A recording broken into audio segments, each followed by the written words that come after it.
What up? Where's VPS at? Woo!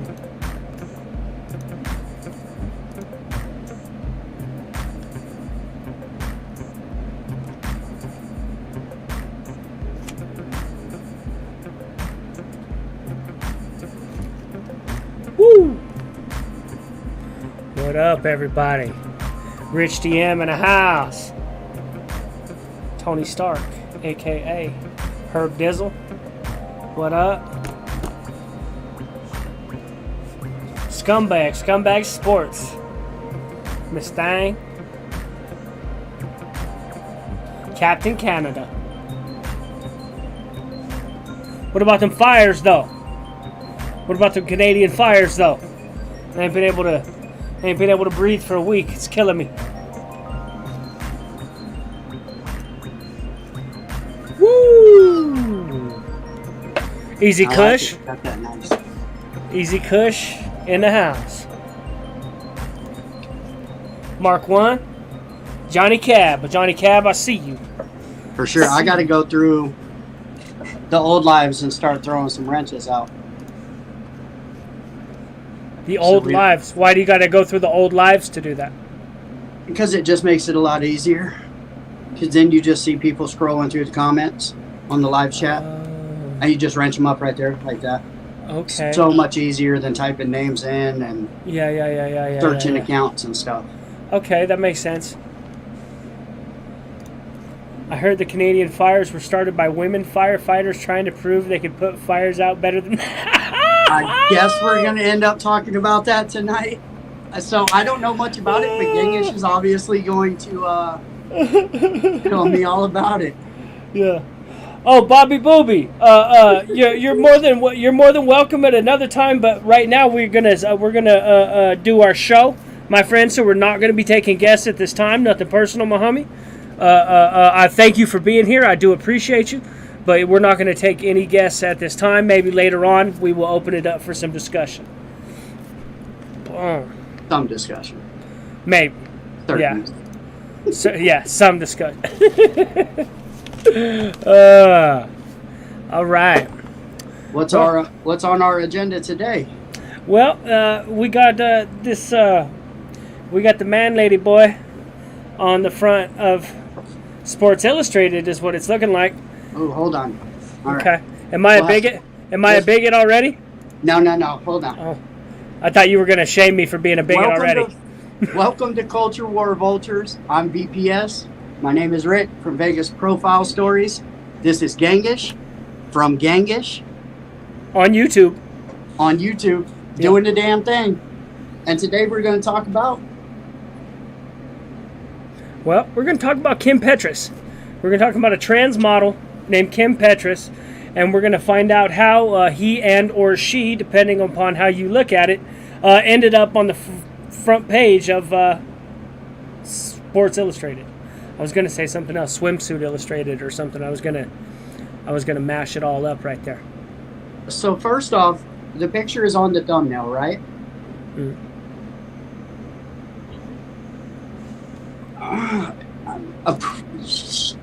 That's a pretty man. I'm just gonna say that. Let's pull the picture up and thumbnail. Let's pull the picture up real quick. Hold on. I didn't know that. I figured because that's what we were talking about today. But I was like, oh my goodness.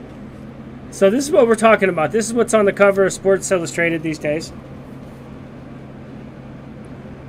Clearly, it does look like a woman. But my understanding is it's still got the little, it's still got the package. She's still got her package. So that's why I say and or. I don't know, right? Do you got it? How does that work? If you still got it, is it official? I think there need to be rules to this. You cannot call yourself a woman until you go full on Caitlyn Jenner. Caitlyn Jenner still got the package. I thought Caitlyn Jenner had that spliced up. Not the last time I checked, no. Not the last time. The world is so weird. Yeah. And so that's the thing is, see, from what I can see, is a whole bunch of them are starting to understand, like whenever we see with Jazz Jennings now, we see the problems and issues that Jazz Jennings is having, that a lot of people are starting to step back and say, maybe it's not a good idea to mutilate myself like this. You know, I can just be gay. And I can dress like a woman and just be gay. Maybe that's a better look and still keep my fully functioning organs. I mean... So now let's be fair. Over the last 2 years, Sports Illustrated has had 3 trans models in its pages. This is the first time it's ever shown up on the cover. Right, which is joining the whole hashtag we stand with you thing, I guess. You know, they keep shoving all of this down our throat. And I mean, at the same time, you can see the picture. Wears the bathing suit pretty good. Well, they're pushing this idea that it's all in the name of, right? It's all in the name of safety, right? We have to make sure that is the worst thing that you could do, is what they see, what the left side of the aisle, the Democrats, call it whatever you want, what they generally see is that the worst thing you can do is harm a human being, because humans are what's important in the world. And so since they've established a long time ago, remember whenever we established a long time ago that words hurt? Whenever we moved from sticks and stones may break my bones? But then we established, no, that was wrong, words hurt. Once they got their foot in the door with words hurt, that's it. Then that's how you end up policing speech 25 years later. Correct. And here we are. So where you can't openly speak your mind on whether a man is a woman or a woman is a man. Professors can't decide what the definition of a woman is, and they're shoving it down our throat. Look at Bud Light. Look at Sports Illustrated. Well, they can. Bud Light, if we're going to be honest, has already completely reversed course, and it's not working. They already kind of pooped the bed on that one. But it's, what is this? I don't know. Something weird going on in the chat. Never mind me. So they're doing this. It's everywhere. The problem is that whenever you give human beings the freedom to do things, they will always take it to an absurdity. And we should have known this, because we've seen the show. Remember, they used to have the show called Taboo, and then you would go find the people who have tattoos all over their body and they look like a leopard, and they got like horns in their head and they shave down their teeth. There's always somebody who is willing to take whatever it is to the point of an absurdity. They're willing to go farther. You've seen the woman with the huge tits, and they keep getting more and more. There's always somebody who's willing to go farther. And since drag queenery has always been a thing for forever. I mean, realistically, the hair bands in the 80s all dressed like women. And there's kind of a it has happened. It just kind of is in fashion throughout time. Dressing like a woman has been in fashion throughout time. This is the first time that being feminist, being femme, and dressing like a woman. Right, because those dudes were those rockers in the 80s. These were not feminists. Yeah, these were hardcore dudes. You know what I mean? They were putting up pro numbers. Yeah, these were hardcore dudes. But that was the thing at the time, was big hair and fishnet stockings and stuff like this, satanic stuff, right? And throughout time, it has been a thing for men to dress like women. But now, these dudes really are like turning into women. It's like actually affecting their testosterone. I think this is a relevancy play by Sports Illustrated, really, if you ask me. Because this isn't going to turn out like Bud Light, I don't think. I think that they did this on purpose because, hey, don't forget about Sports Illustrated magazine, guys. You know? And when's the last time anybody talked about that magazine? I can't remember the last time I saw it. When Sammy Sosa and Mark McGwire were on the cover, maybe? Yeah. You know, nobody thinks about that magazine anymore. But now they're going to be talking about it. You know, if I'm going to really think about it, even the good magazines aren't relevant anymore. Do you remember Stuff? Remember that magazine? There was good magazines back in the day. There was a bunch of good magazines with good articles in them, and you don't see that much anymore. No, because we have the internet. It has ruined everything. Yeah. And this actually might work out better than it did for Bud Light, because Bud Light, I mean, the people that use both of these products, they're the same kind of people, but at the same time, it's just I don't see this as hurting Sports Illustrated. I think what it's going to do is it will push the trans community to go buy that magazine at least, and put it up on their wall in their restaurant. But but what's crazy though is these are mostly the same people who talk all the craziness about objectifying women. But if you dress the guy up and put him up there, that's equality. Right. Put him in a G-string, right? Put the guy up there in a G-string, and it's equality. It's become more acceptable to say nice tits bro than it has nice tits lady. Yeah. That's a fact. You go to jail for nice tits lady, you might just get punched by a trans if you say nice tits bro. Depending. Have you seen this one? This one that's like a power lifter, and it's like the first trans woman ever, but it's just like some dude, just some yoked ass dude. It's like the swimming one. It's like, what is that all about? Like, they should not be letting grown men say that they are women, put implants in their chest, and we're supposed to accept that they are just beating up on our women. Here, let's go. Women's rights. Let's go over here and let's listen to what the Sports Wars has to say. Sports Wars is usually pretty good. Homeboy goes pretty hard. He gives a hard take right away and lets you know exactly what's going on. So here we go.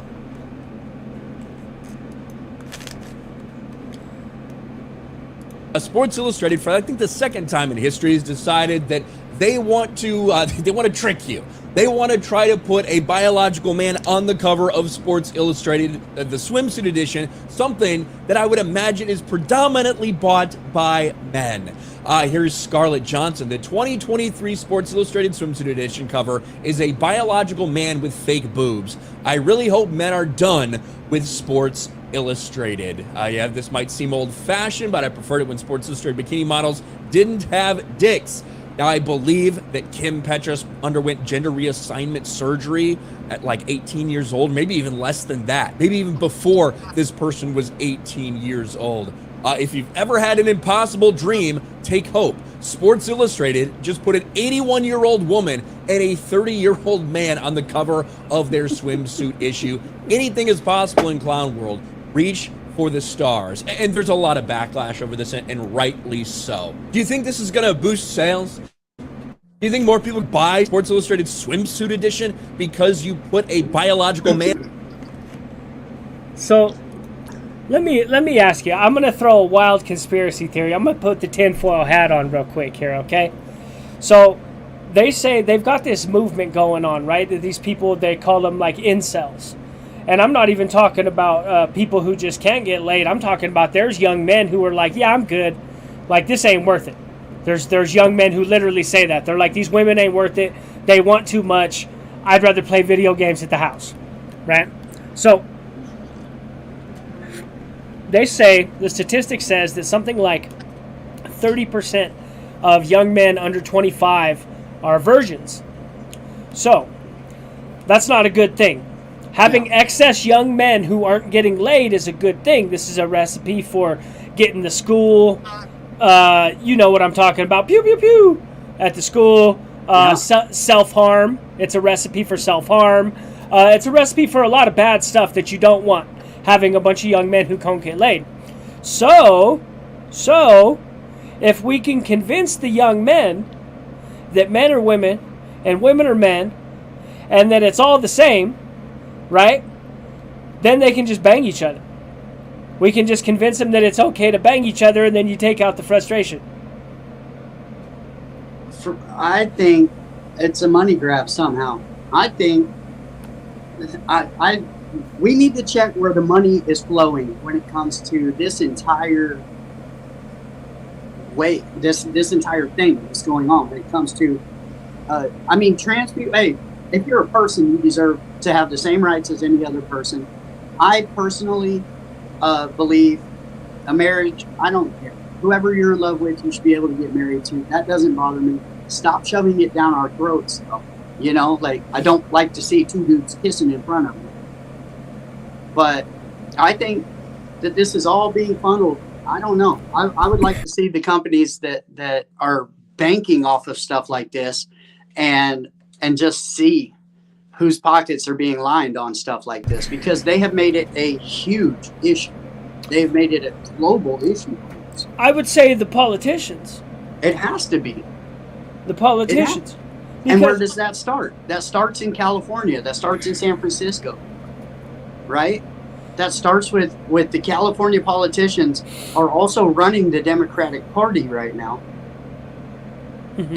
And it seems like only California insanity is on the agenda at all times. Immigration, trans, you know, it's like, what about the rest of America? What about the other stuff that we need? You just don't care about it. You got to shove Bud Light cans with a person that has... Well, don't trip, they've got a bunch of social programs. Just give them the money. They'll get you the programs. Just give them the money. They'll figure it out.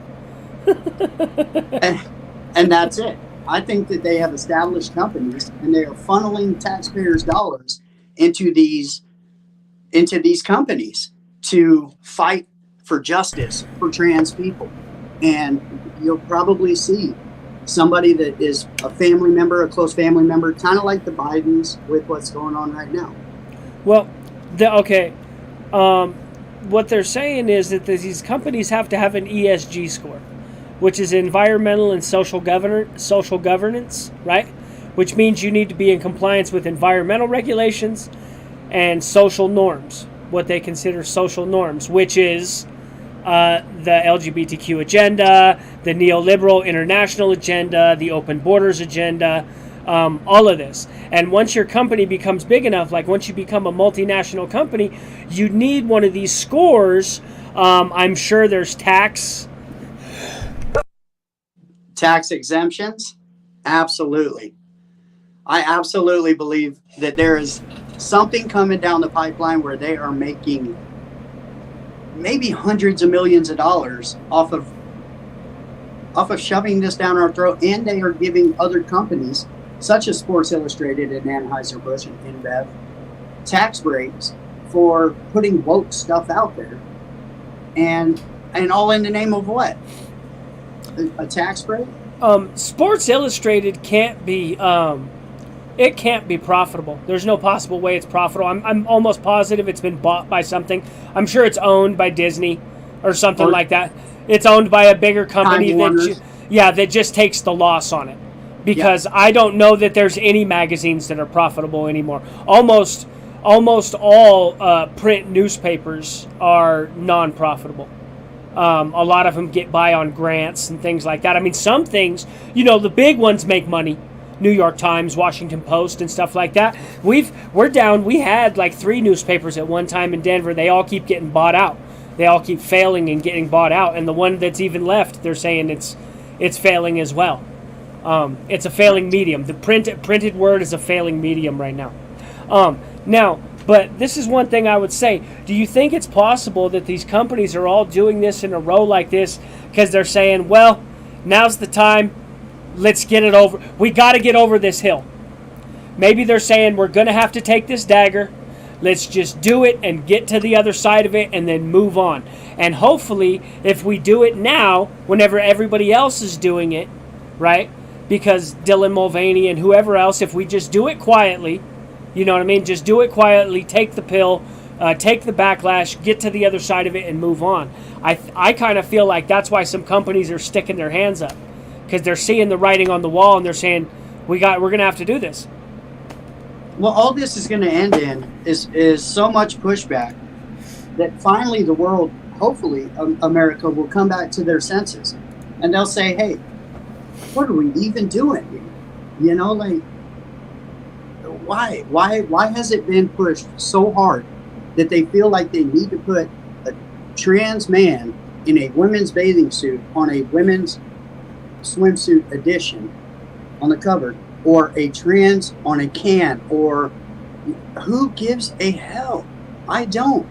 Live your life. I don't care if you dress like a boy, a girl, Elmo. I really don't care.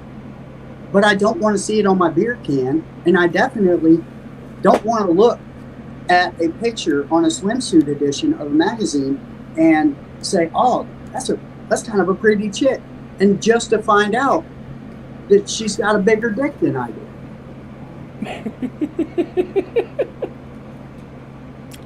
Well, like I said, they're in the middle right now of making it socially acceptable for you to bang this ladyboy. Okay, that's what they're trying to, that's what you're feeling right now. That's what you're pushing back against. You don't think it is. You're saying, why are they shoving it down your throat? I'm telling you why. Because they need these young men to think this is okay. Because the amount of young men that are not getting laid is going up and up and up. And we already know what this does. We know what it does because we saw what happened in China because of the one-child policy. Whenever they got rid of all the girls, they culled all the girls. So now they've got a whole bunch more men than they do women. So now you've got a whole bunch of excess men who cannot get laid at all, because it's hard for young men to get laid anyway. Right. Now it's even harder whenever there's 130 to every 100 women, right? And that's what they're dealing with over there now. And so they've got all these young men all over the place. It's hyper competitive. You got to work 70 to 80 hours a week because there's excess labor everywhere, and you can't get laid if you don't got a job. So everybody's willing to work 70 hours a week. This is what it creates. It creates a bad society for young men. But over here, if we can just convince them to all bang each other and go to work, because that's really what politicians want.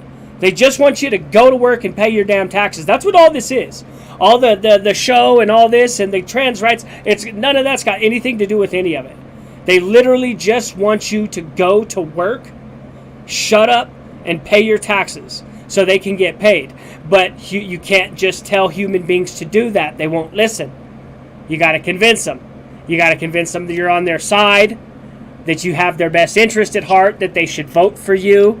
And so that's the whole political song and dance.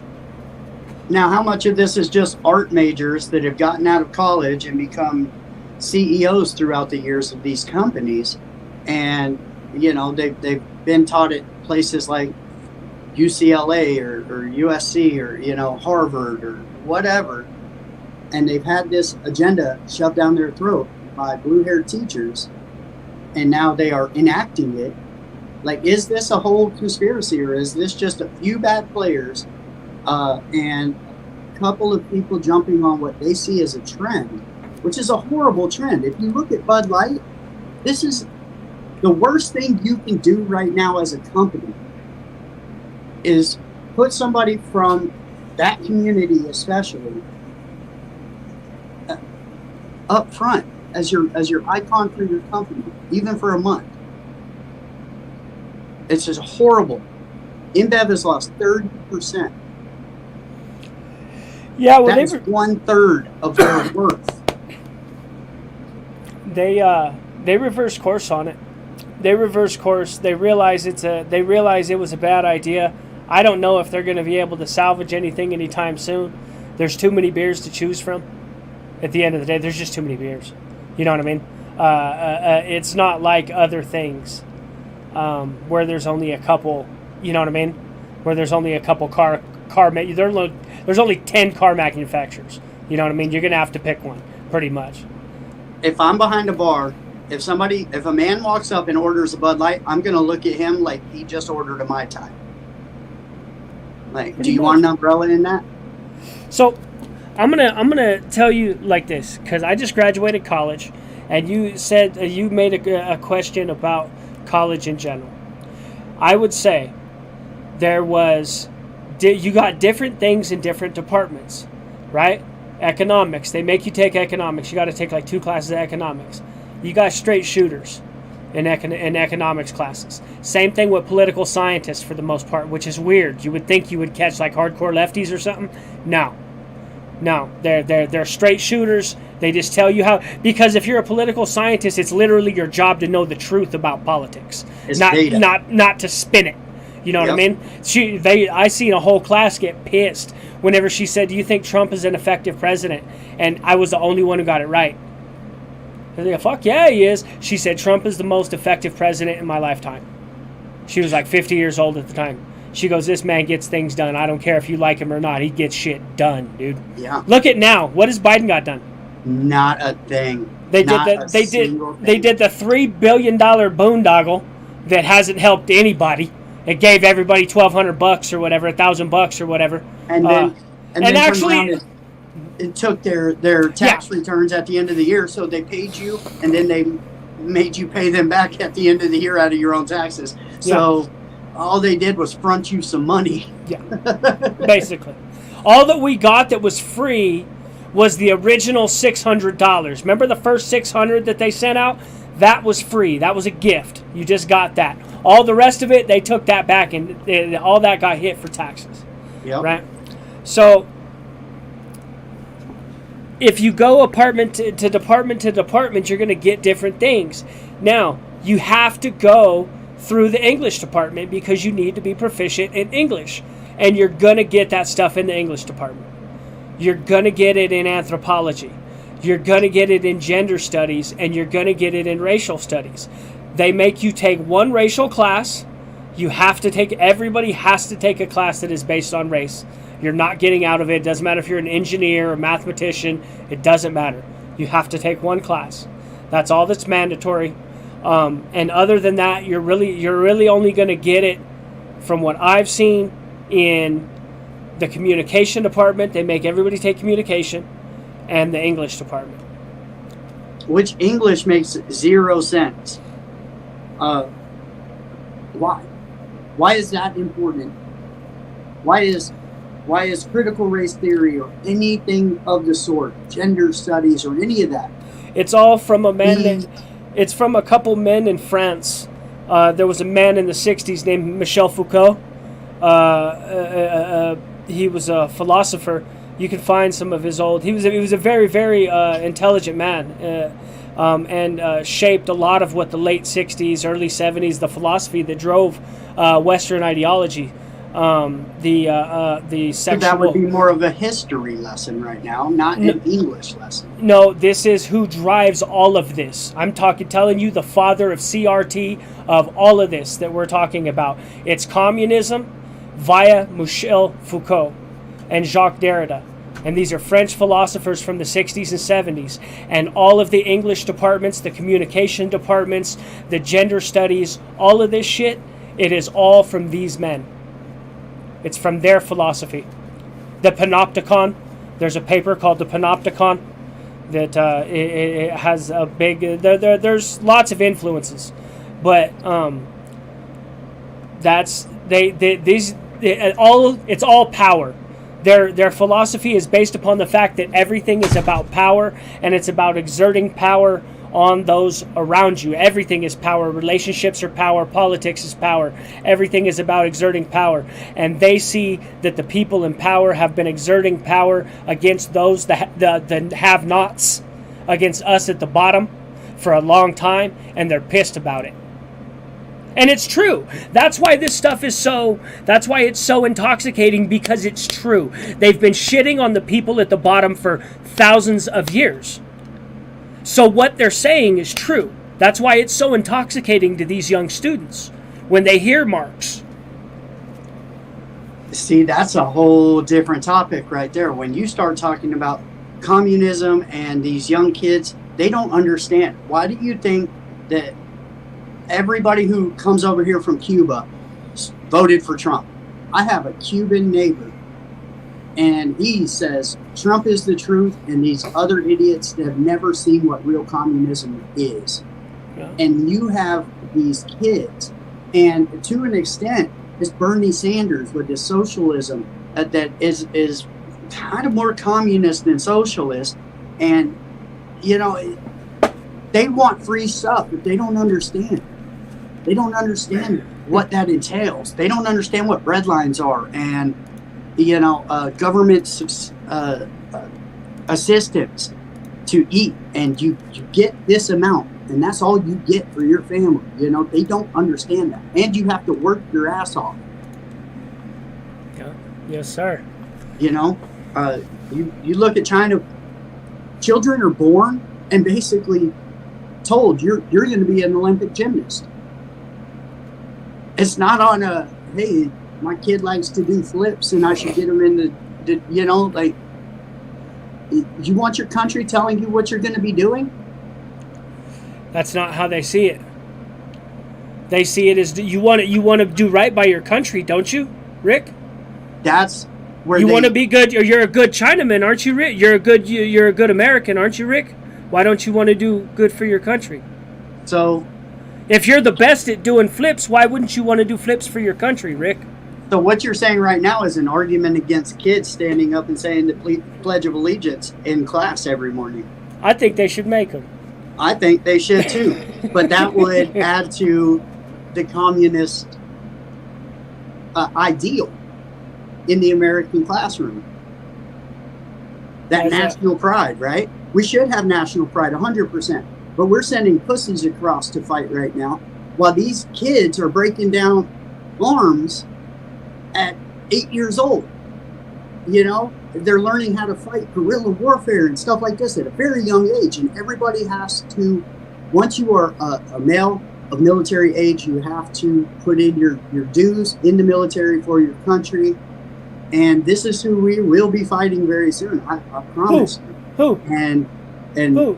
we have the Democrats over here softening our country up, making our men into women, putting them on Sports Illustrated. And they expect these things to go out and fight for us when it's brought to our doorstep.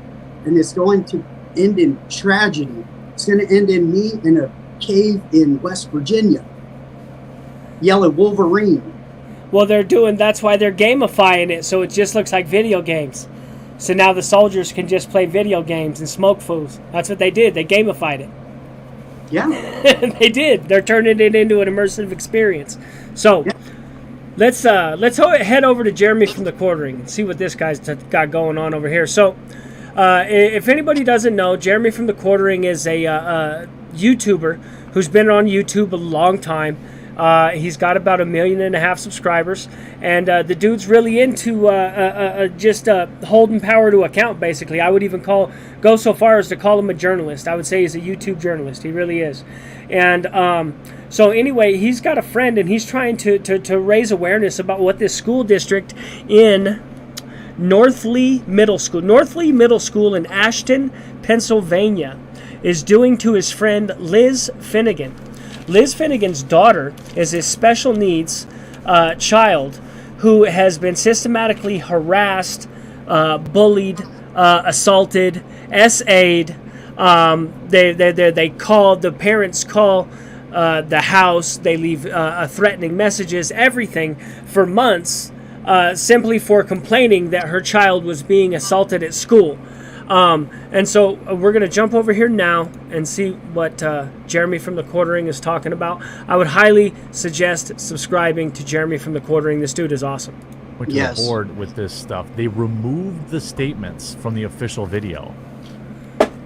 That's why it's important to share this video. Leave a like on this video. It's not a great video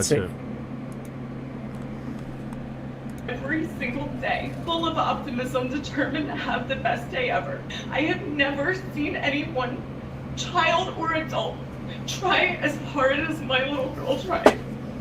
Every single day she tried to have one good day, and she could not have that. Everything that has occurred has been the direct result of retaliation against her for reporting a school assault. This is evidenced by the fact that even the adult caregiver of the girl who assaulted my daughter. If anybody couldn't tell what she said right there, she said, "You will assault." You will. He edited that out. If you know what I'm talking about, he said "SA" or she said "SA." Yeah. She reported that the little girl. She reported that she was SA'd, and this is what happened. Actively participated in the threats. She called my daughter repeatedly in the middle of the night, leaving her voicemails at 1:30 in the morning when she got no response. One voicemail explicitly said, "You think you're safe, but you're not, and I'm going to get you." I have the voicemail here if you would like to hear it. So speaking to the parents doesn't help in this situation. To reiterate, that was an adult guardian of one of the girls who, with 3 of her closest friends, added my daughter to a hit list. That's why we take it so seriously. That was just a small statement by Liz Fittingin about her daughter and what her daughter has had to endure due to immense lack of action from the school board, cover-ups, deleted tweets, all sorts of things I'm going to give you a sample of here. But what I want this video to do is to signal boost this mom's plea to put pressure on the superintendent, who I will introduce you to, the superintendent's boss, who I will introduce you to. This is happening at Northley Middle School in Aston, Pennsylvania. Her daughter is a special needs student who reported somebody putting their hands on her against their will, put it that way, right? And then reported it to her guidance counselor, and that really is what kicked off what has been years of just unrelenting, way over the top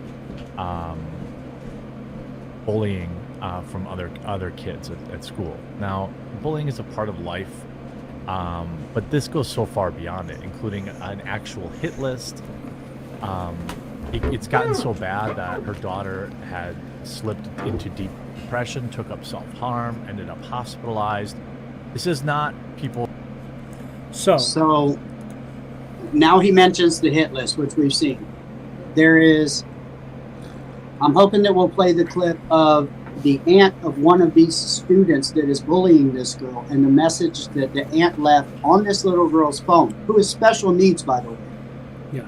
And we are going to pin the information to get a hold of the school district, because they're actively covering it all up. And we just found out about this, I think, yesterday. I know that Jen P actually came across this also and posted it on her personal Facebook, I saw, and we were already going to be talking about it. So like, everybody, I'm never going to ask you to make a fucking phone call in your life. Everybody, I'm going to pin the info. Call this school board district. I'm not going to call for like harassing and stuff like that, but everybody needs to just do a favor for this little girl and get a hold of these people and tell them about themselves, and get this fixed. Well, it needs to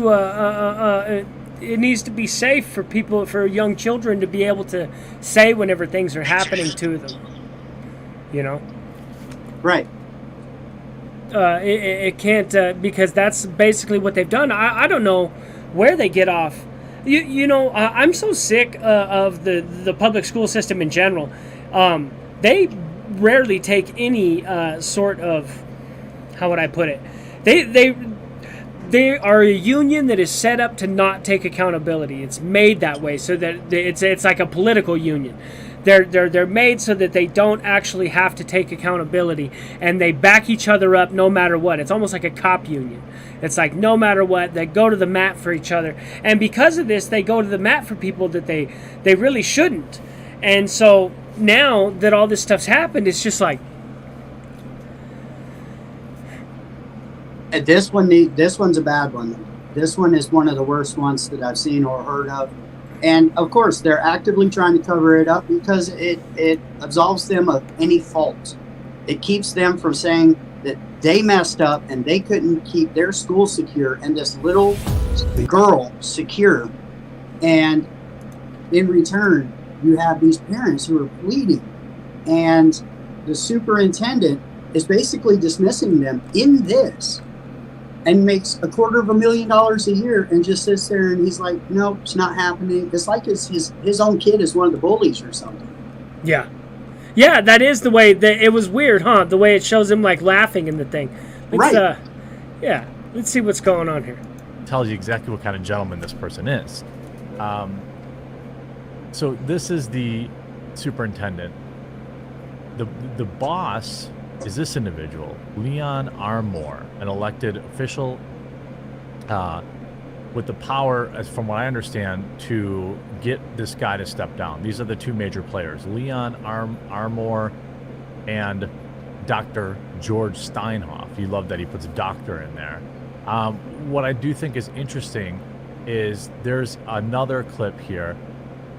This is the evening I begged the school board to help my daughter, who has been viciously bullied and put on a hit list. I had to pay $11 to share my statement in full here with their permission.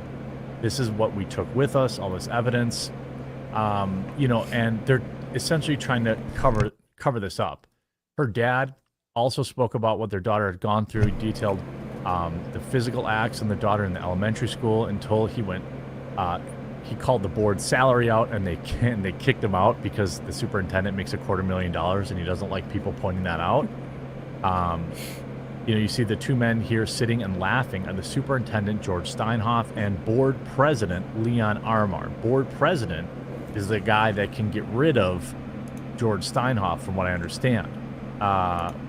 Yeah, so these guys, whenever the dude's sitting here and he's talking about his daughter being touched and grabbed and groped and everything else, these guys are smirking.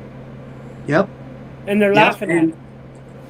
And I've had so much and I hate to make it a left versus right thing, but I've had so much of us having to deal with them coming at us, the left coming and shoving their agenda down our throat and picketing and, hell no, we won't go type of stuff, and calling and harassing and all this. Like, it's our turn. We need to start standing up for what's right. And these kids, we can't be allowing this stuff to happen. We need to almost do the same thing that they've been doing to change this type of stuff. People need to be out in front of Armour's office picketing right now. There needs to be news crews down there. They need to see this. He needs the pressure put on him. Yeah, watch what you call for on here. You got to watch that. I don't know what the rules are about that, but you got to watch. I'm not calling for any type of violence whatsoever. Yeah. I'm saying peacefully picketing and protesting in front of this man's business until the pressure has been put on him to actually do the right thing. Because as of right now, he is dismissing these parents and this little girl, and he's laughing at the parents when they're crying, telling him about what is being done to their daughter at school. I actually have a friend, and I asked him to do an interview, and he even said that he would. We might have to get him on an interview now that this channel is more conducive to the topic. He dealt with the same thing with the Denver public school system. His daughter was actually SA'd. She was groped. And they suspended the kid for 2 days or something like that. And he was like, no. And my partner just pulled his kids. He just pulled his kids, threw them all in private school, and one of them actually just graduated. I was looking today. She just graduated from college. But, yeah, he was just like, I'm done. That's not what you do. That should not be the answer to how it has to be handled. These days, putting your kid into a private school is the answer if they're going to go to any kind of school. But it should not be, well, I'm done with this, I'm just going to pull my kids out of here. Like, people need to be held accountable when it comes to these children who special needs children are the most beautiful people in the world. And that's the truth, because all they feel is love. Like anybody, have you ever seen a Down syndrome adolescent, basically? And the look in their eyes is always love, right? Yeah. And to think that they would have to go to school and be terrified to be there because bad things are happening to them and nobody will help them. It's just heartbreaking. Yeah. Yeah. I have a homegirl who was actually, she was the executive director of the Boys and Girls Club in Denver there for a while. And we were talking during the pandemic, and she's talking about being depressed. And I'm asking her about it, and she said, a lot of those kids that come to the Boys and Girls Club, it's really the only safe place that they have. So they go there after school, and they hang out there all night till 8:30 or whatever, because they don't want to go home. Right. And she's like, and now because of the pandemic, That was it. We had to shut it down. And so she's like, I don't know specifics, but I can't imagine what a kid who's hiding at the YMCA all day, what he's going home to. It's probably chaos. Right. know? And some of these kids, the only meals that they eat are the free meals that they get in school. Yeah. Yeah. Okay, so let's go back over to this. Let's finish this off. Or whatever. These two people need to go. You see, I'm posting these videos because last time we went to the board with this stuff, they removed the statements from the official video. That's why it's important to share this video. Leave a like on this video. It's not a great video to feel like liking, you know? I have more just to edit at the beginning where people state their addresses. The superintendent is George Steinoff, the other man laughing and kicking her father out is Leon Armour. It's sick. This is the statement that the mother read that the daughter wrote for the board. Statement from aunts. All this stuff. And by the way, this is one of the kids' aunts who's taking part in it. Calling a child.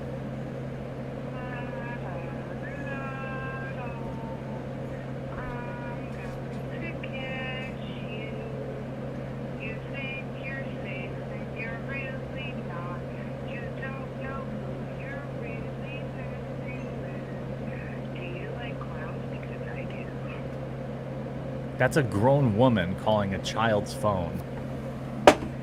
The hell does that mean? To everyone recommending going to the parents, this is a voicemail from the aunt/guardian of one of the girls left for my 13-year-old child.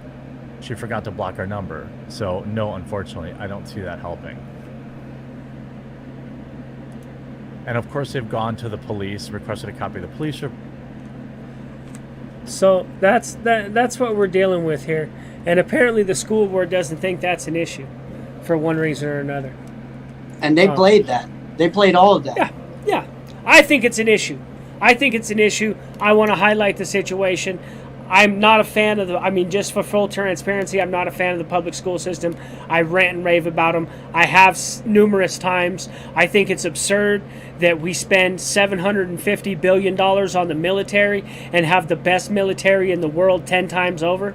And we spend $600 billion on public education and it's garbage. Yeah. We spend almost the same amount, dude. Like 80% of what we spend on the military, we throw at at education. We throw at K through 12 education to produce garbage. We wouldn't accept that from the weapons manufacturers. No, we wouldn't accept his performance. Not a chance. And that, to take it one step further, you have homeless veterans too. You know, but all of this money is being funneled into things like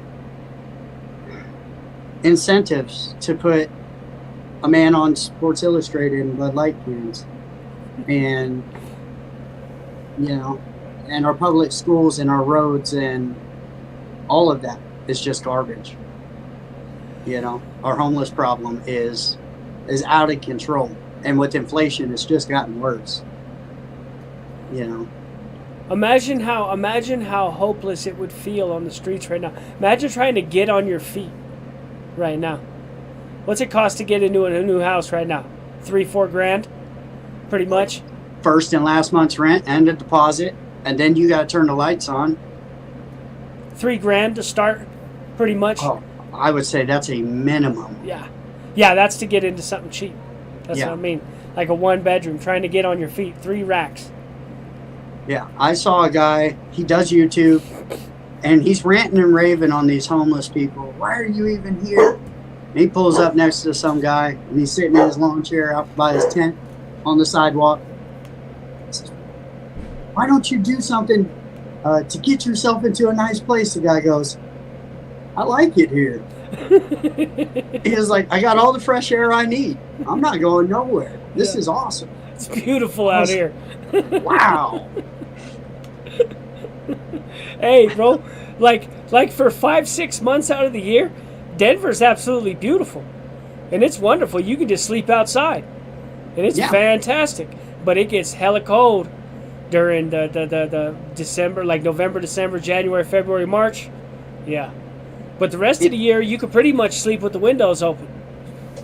In the summertime in Vegas, county jail gets full of homeless people. All of a sudden, they start trespassing and peeing, on the side of a casino in front of a cop. Because they know, I'm not dealing with this heat. About to get hot. I'm about to, I'm about to. Get some air conditioning. Yeah. Hey, check this out. This was a hustle I knew with the Hondos. The Hondos used to just swallow a bunch of dope and then go steal everything they could. And if they got caught, they just go to jail and sell the dope. And if not, they just steal. Just steal all day long and get away. Either way, it's like a win-win. It's a brilliant plan. Exactly. Go back to what's called with a bunch of. They'll get deported with a bunch of money with like $3-4 grand. Right. Because they got a belly full of dope. Oh my God. Okay. Let's see what's going on here. We got the what's called the fires are something else, man. That story tells itself. So, tell me what happened with the old big girl on the plane. Well, let's look at this big girl right here. We're gonna pop over to the Hodge twins. I love the Hodge twins, by the way. I do too, and we're gonna see what they're talking about. They got some funny stuff going on over here. Yeah, she's a big woman. TikTok, big woman right there. And you see the fat on her back? I don't know, and don't care. Well, she's pretty. She's big time. Got some big time. She's getting some clout. Yep. Look at it. We'll go ahead and pause it right there. That's Irv Dizzle's type of woman right there. I'm just saying. He used to say, if she ain't 250, she ain't, or if she 280, if she ain't 280, she ain't a real lady. There you go, Irv. She's getting ready to start popping it right there. You can already see. She ain't got it. That's the only thing she don't got. Look at Strange. Strange said no. So, do you remember Not the Baby? What was that show? Dinosaurs? Yeah, was it called Dinosaurs? I believe so. There you have it right there. Put a construction helmet and a flannel on that thing.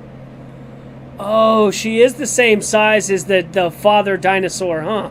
Yes, sir. Not the mama? No, yeah, not the mama, the mama, that one. Yeah. She is about the same size. I'm telling you, I'm gonna edit it and I'm gonna put the picture right there next to her so everybody can see what we're talking about when it comes out on the real edit. Them glasses are kind of fresh though, I gotta be honest. That's the only thing that's fresh. I bet them armpits smell like tyranny. Button press, you can't tell because it's so deep. But turns out she's transgender. Yeah. Right? Which means she's a ladyboy. That's a better description of what she actually is. She's not a woman. She's a ladyboy. Chick with a dick. But she put up a video and she's getting a lot of flack for it. I mean, what's the word it's a good adjective for her? I got it. Crazy? No. What is it? The word's confused? No. Oblivious. Oof. I mean. Yeah. It means you're totally unaware. It means you're tone deaf. Or crazy. That could be it too, you know. Besties, I'm literally leaving the club early because men are fucking shit. I'm in the fucking drive-thru of the Jack in the Box on my way home and to go fucking eat my feelings. Like, what the fuck? Like, I'm literally a fucking 10. And this Says she's a 10. 10 seconds from a block. Did you see how she hit you with the men ain't shit? That's the woman right there that I would elect. Or I guess it's not even, it is. I don't know where to stand on that, but this is the type of person I would expect to be saying, men ain't shit. I mean, all right, bro, my bad. We're out here trying. He's got first-hand experience. First-hand experience, exactly. He knows how to treat a lady. Yeah, he knows men ain't shit. He's right. He's right. All right. So anyway, this trans woman is the latest viral sensation for being pissed. Well, okay, so initially claiming that the DMs are full and that I got your man in my DMs, but then goes on. I think went on Fresh and Fit and says, "Well, I'm a 10." You know what I mean? They said, "Well, rate yourself." They said, "Well, I'm a 10." Okay. But apparently getting shut down at the club. Does Zer have a name? They said what it is, man. Is that the right pronoun, Zer? Because it sounds like Sir. Let's see if we can catch it right here at the beginning. 10. Oh, got a show for y'all. Got a damn good show. This lady's a superstar. She's on TikTok. Her handle, if you're trying to tap, is AI Wheezy. AI Wheezy. Oh, that's too close to Weavy. AI Wheezy. Weavy, where were you 3 nights ago when this video was created? Were you at the club? Oh, wow. You think she's related to Weavy? I think so. But not cousins, because he would definitely have. I don't know. She looks kind of Asian, and Weavy's not a fan. Let's be honest. She looks like she's been eating too many sumo rolls. And God, I can't believe these. I'm a 10. Do you think she still has her sumo roll? 110%. Not that dedicated? You don't think? No. No, that's one of them I'm fabulous type and just puts on the stunner shades and gets a knockoff Coco Chanel purse and puts on the strongest high heels of all time. Probably paid real good money for them high heels. Some quality ones? Yeah, we're talking Carhartt made high heels. Dickies made. Yeah. Booger in the house. Nice to see you. Kenny G. Nice to see you. Captain Canada. Herb Dizzle. So let me ask you this. Do all women just think that they're 10s now? No, my woman is convinced that she's not, but to me she is. I mean, it's all in the eye of the beholder, but at the same time, there ain't no dude out there that's ever called that thing a 10. No, on nobody's scale. I don't think on anybody's scale. Even dudes who like fat transgenders, I don't think that one's a 10. Exactly. You'd have to have perfect teeth to be a 10. You gotta have perfect teeth. Just right there. Even if you like big girls, you know what I mean? Let's say he likes big girls that look kind of Asian and round all over the place. You still ain't got perfect teeth. And the sumo roll, okay. How many points does a trans get docked for having a weenie? If it's a perfect 10, if looks are there and it's a perfect 10, because here's the thing, is that the trans ones that really pass and really look like women, they end up with boyfriends and husbands and stuff like that. Yeah, they catfish the whole way. Yeah, so that means that they're on the scale. They're on the 1 to 10 scale. But they're not getting Jeff Bezos. They're not getting the top. They can't touch the top echelon of men. Right. No, there ain't no transgender woman going to be touching the top echelon of any. So, you know what I mean? Now, maybe they'll keep one of them. Some of the top echelon men will keep them as a side piece. They'll keep a trans as a side piece if they're into that. But they're not bringing one of these ones that you're not going to have. Well, I don't know. We got a gay governor out here. I got a gay governor. Robert Downey Jr. What about him? I mean, I'm just going to say that he got caught getting high with a trans in a car smoking crack. That's what he went to jail for. He also crawled into like some 10-year-old girl's bed and went to sleep on accident. He was just out of his mind. She wasn't in there. Nobody was in there. Oh. He crawled in a You random gotta say window. stuff like that. Yeah, Yeah. you should probably lead with that. Yeah, well, everybody knows this is a 20-year-old case. He climbed in the window and went to bed. He thought he was at his house. He wasn't at his house. Some lady came home and he was in some 10-year-old girl's bed. He went to prison. He went to prison for that. He did like 2 years for that. Yeah, he was getting it. He was getting it. I mean, at the end of the day, how many points? That's a great question. It's got to be 5 off the rip. Half. Yeah, because you're half a woman. Okay. But what if they cut the sushi roll off, the sumo roll? I've never seen what one looks like. I looked up some pictures on the internet. I don't know how accurate that is, though. How accurate the surgery is, or how accurate the picture is? Yeah, I don't know how accurate the pictures were. And they said that one, Jazz Jennings, they said there was like a gaping hole going on, or something like that. Mark 1 says it makes it a -8. There you go. Yeah.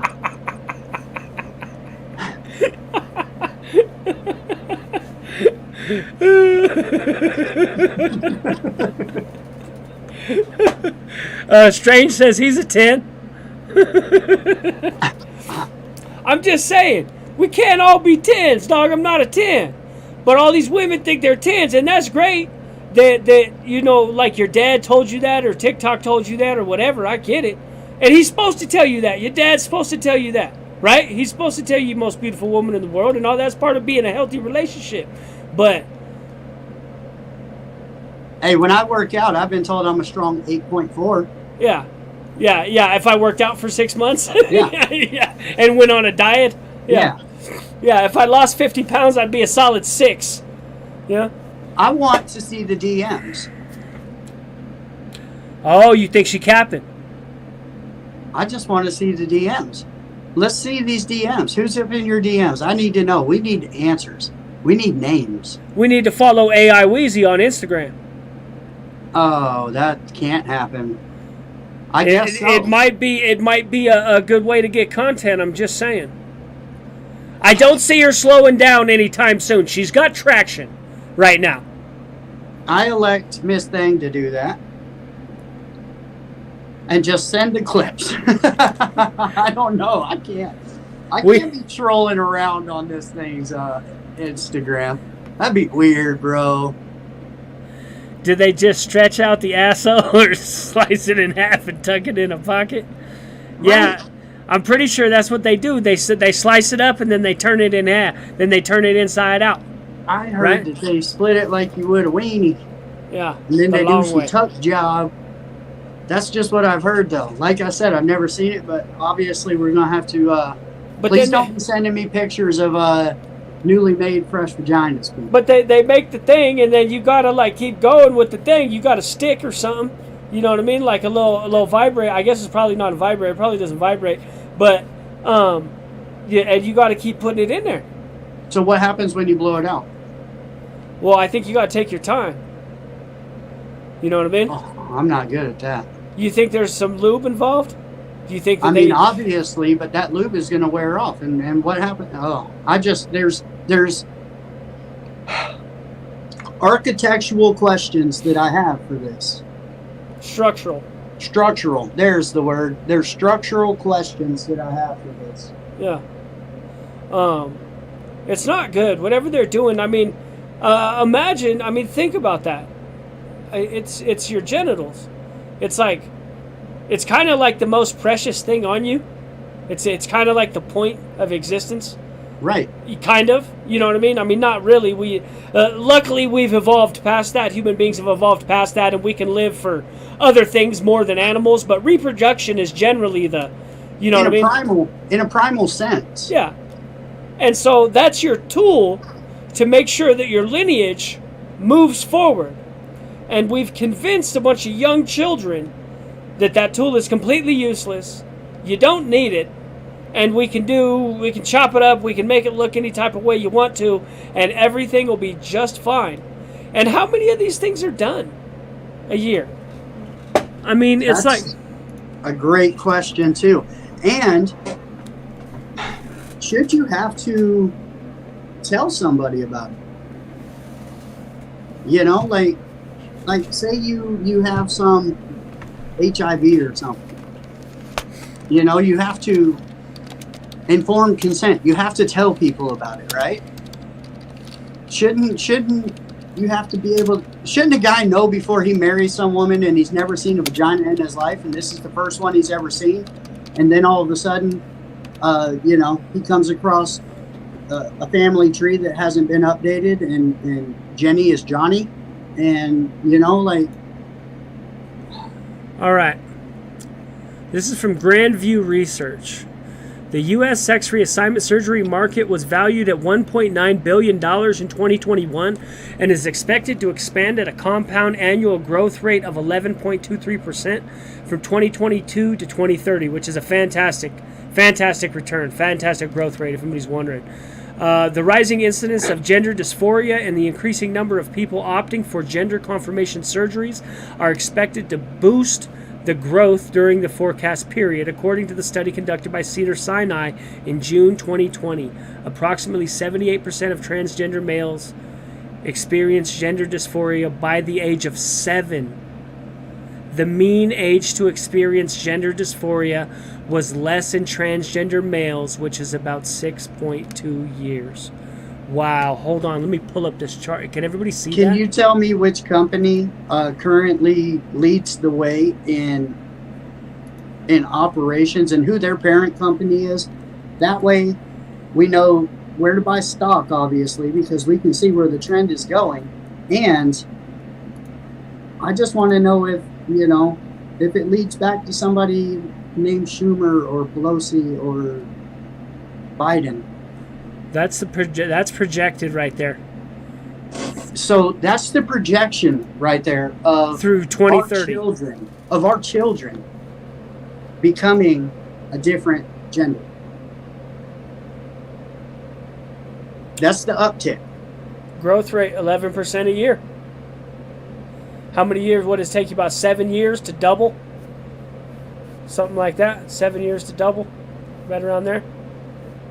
Depending on the track that it's on, yeah. And it's on a pretty steady uptick. Yeah. I'd say, yeah. 6 or 7. Let's see. Reassignment surgery is gaining popularity among the young transgender population in the U.S. as it helps people with gender dysphoria transition to their self-identified gender, according to an article published in the New York Times. Around 1.4 and 1.3 of young people aged 13 to 17 and 18 to 24 respectively are transgender in the U.S., accounting for only 0.5% of total adults. The increasing number of sexual reassignment surgeries in the U.S. is expected to propel the growth of the industry during the forecast period. According to the 2020 plastic surgery... Oh, this is plastic surgery. Oh. That's who's making money. Well, yeah. Yeah. According to the 2020 plastic surgery statistics by the American Society of Plastic Surgeons, a 15% rise in breast or chest surgical procedures was reported in transgender male patients from 19 to 20. So they're raking in the money. Yeah.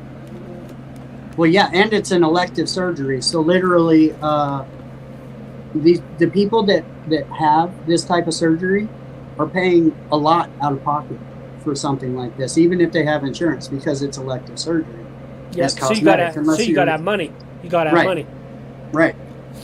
And that's why all of Hollywood walks around with stunning jawlines and cheekbones, and you know, I don't know, Martha Stewart doesn't look like she's had much done, maybe in her face. Yeah, she's not all stiff, I'll give her that. She's not all stiff in the face. They look stupid like that.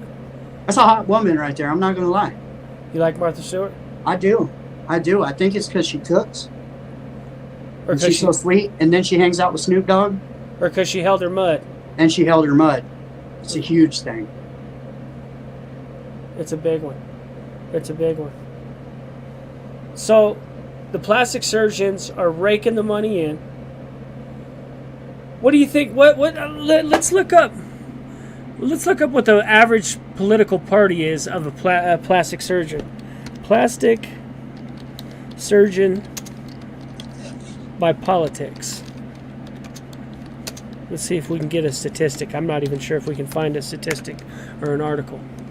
Oh, it's we already know the answer. We just want to know the number at this point. The politics of plastic surgery, go.com. Okay, well, now this is rudimentary. This doesn't really tell you anything, but we're going to open up one from ABC News. We're going to open up a story from ABC News. ABC News is generally friendly to the Democrats. So well, they're owned by Disney. Yeah, ABC. Yeah, so we're going to go ahead and say there's not going to be anything that's flattering for the red or damning for the blue in any of their articles.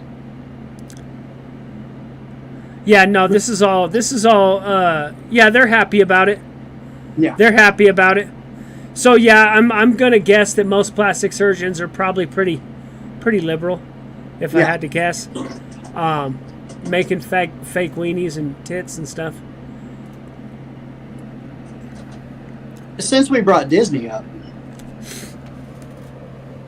let's talk about how they went from being who they backed in World War II to where they're at today. You know, they weren't flying the American flag during World War II. Walt Disney was a staunch reporter, and so was Henry Ford of that other party, of that other little dude with the mustache. Actually, that's going to be a little bit backwards. The little guy in Germany was a staunch supporter of Henry Ford. Walt Disney. Yes, Walt Disney really didn't like the one that the people that Mel Gibson don't like. He's not a fan of them. Right. But yeah, no. One of the Chancellor's prized possessions was an autographed book from Henry Ford. He admired Henry Ford an amazing amount. Yeah, so it was kind of the other way around, actually. Right, and actually Ford was one of the biggest plants that shut down production to spearhead the war effort for America, building planes and things like that. He was a monster. He was a production line monster. Ford. Yep. He understood timing and production. Just on the what is it called? Just on time shipping and all that stuff. There's a lot of the basis for all of that stuff. So, where do you think that went wrong with Disney?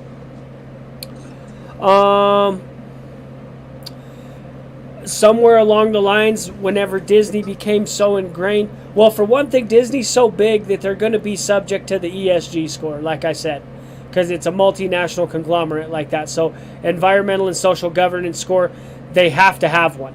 When did that start? I've been hearing about it for at least 3 to 4 years. This is something that's being pushed by the World Economic Forum. And this is social score, basically. Yes. Based upon, are you friendly to the New World Order is basically what it comes down to. Or you would call it the neoliberal agenda. Are you, which is open borders. It's all based upon the premise that people are the same, right? People are the same. People are equal. So who's you to shut down the damn border and not let the Mexicans in? What is your problem? Let the damn Mexicans in. Well, that's easy to say in your tower. You know what I mean? Not the Mexicans, by the way. South Americans. Either one, it doesn't matter. It could be the Chinese or the Muslims or whoever. It doesn't matter Probably who it is. Some of those too. Yeah, they want them all. They want them all. They want people to be able to. What the John Lennon song? Imagine all the people. You know what I mean? That's what he's talking about. A world with no borders. That's what that song's about. That song's about communism, actually. And they really don't believe in borders. They believe that nationalism is the root of a lot of bad things. They believe that nationalism is the root of racism. That's where racism starts. So, on a level, it does. But as we get further into America, because we're only 200 some odd years old, and it's become quite apparent that America, to be an American, does not put you into a certain race. So it's kind of new to the world. if you look at other countries throughout history and other great empires throughout history, nationalism worked because nationalism was, we are all Greek, we are all Roman, we are all, like they had pride in their nation and they were all one race. So for us, we're just bumbling through this trying to figure it out because literally we are made up of the rest of the world. Well, think about this, but how stupid, right? Okay, so the same people who aren't happy will say, oh, nationalism or racism or whatever, but you'll die for your block, homie. You'll die for your street corner. You don't even own that street corner, dog. Yep. And you own this country. You actually do have a stake in this country as an American citizen. You have rights. There's actually a bunch of stuff that you're entitled to. You know what I mean? Just being here in America. And you can honestly, like, the country is so rich, you could pretty much just make it just bumming. And you can live. Yeah. You don't have to do anything here. We're that rich. You could just exist. People will give you food. They'll give you might have to sleep outside a little bit, find you a nice place to sleep, but you can basically just exist for free. Most places in the world are not like that. No, some will throw you off a cliff. Yeah. Well, they're not putting up with that. They're not putting up with it, and they're not putting it up with useless, you know what I mean, people that are useless. And the reason why is because throughout time, it wasn't, okay, well, I can't say that completely because throughout time they had a place for people who were out of their minds. And I believe in the 1980s, in the early 1980s, Reagan, I believe, turned out, he shut down all the insane asylums and either put the people in prison or let them out to the street. And now we really don't have, that's why you really don't hear about insane asylums anymore like you used to. They have some. You can find mental hospitals, but they're not like they used to be. They used to be all over the place. And I'm sure there was some people who got locked up in them who shouldn't have been. But we just turned all the people out onto the street. And so now we can't figure out where, the mental health. Well, you shut down all the insane asylum and pushed people out onto the street 30 years ago. And now we're dealing with the ramifications of it. You know what I mean? Right, but they were still doing just barbaric stuff when it came to electroshock therapy and just, I mean, and that's as far back as the 60s, I mean, insane asylums are not a good place, but you have to have a place to put, especially the criminally insane, because we've seen the criminally insane in prison, both of us with our own eyes, and we both know that does not work out well for them, ever. They get moved on because they bothered somebody, because they do something and they're not with it, and you try and feel bad for them, but you can't, and you can't save them, and it's like, just do what you got to do. I'm not going to be a part of it, but it is what it is. Do it. And you're right. There is a Pueblo State Hospital in Fort Logan. Fort Logan does not hold that many people. I know because I go there a lot. The same place where your father's buried. There's a mental hospital there. It carries about 20 people. I know That's because. Not enough. No, I was in Pier 1, and Pier 1's on the same thing. The Office of Behavioral Health is over there. It's all on this big, huge compound. And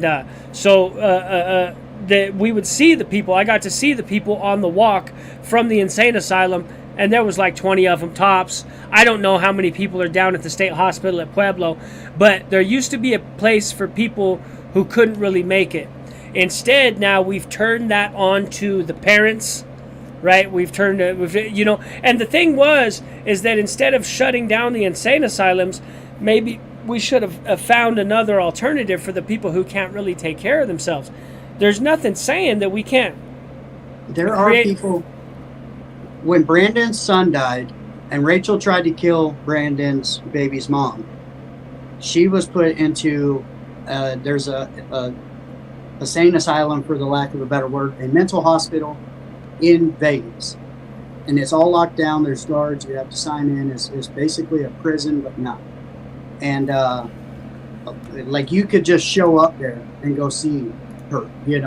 They had her on high doses of lithium, and me being a good brother, a bad brother, whatever, I was sneaking her in drugs when I would come in and all that. But the people that were in there, it was a sketchy place. And we were plotting Rachel's escape. Yeah. Yeah. But I mean, so I know they exist. But look at the guy that shot Reagan. Hinckley? Is that his name? John Hinckley? Isn't that who? Or did he did John Lennon? Who did Lennon?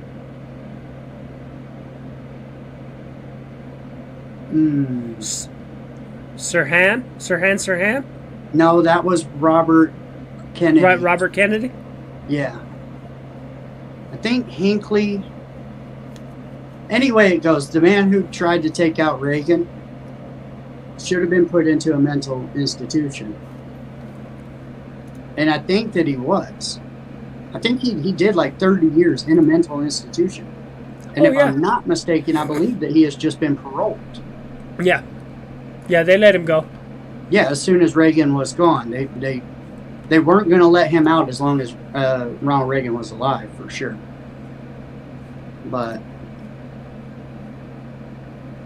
I don't believe the studies on brains of serial killers.